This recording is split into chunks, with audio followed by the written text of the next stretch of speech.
I think I'm a lot closer with my colleagues because we've worked through tremendous hardships last year.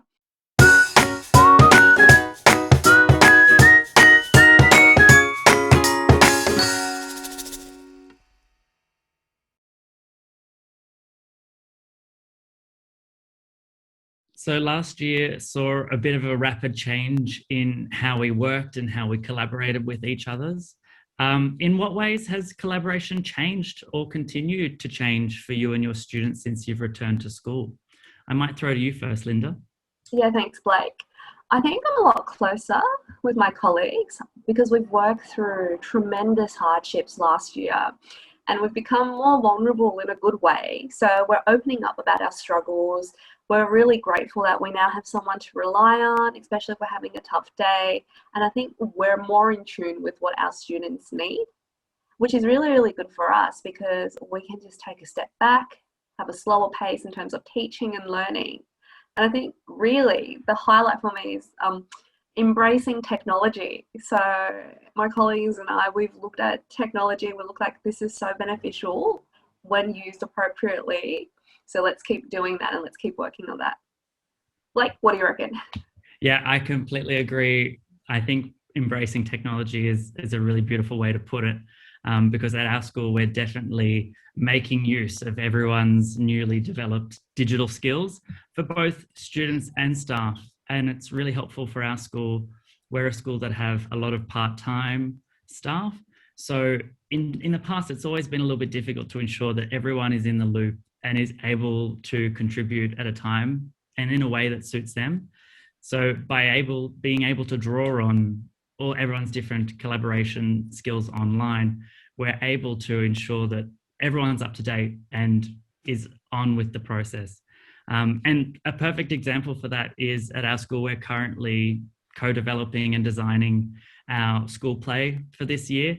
And so because we've got this online platform, we've got students and staff and parents all collaborating together to build this show from scratch. So I think it's a really beautiful example of online collaboration at its finest when it's put right next to face-to-face collaboration.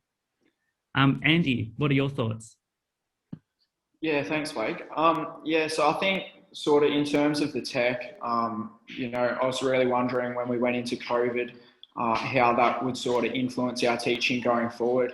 I think we can place more emphasis on the tech now, so we can direct students there a little bit more. So we can, put a video online and say, right, if you're having trouble with this, go and see that. So it adds a little bit to our teaching. At the end of the day, good teaching still relies on what we do in the classroom. So it certainly hasn't replaced what we do, but it allows us a little bit more freedom to direct students.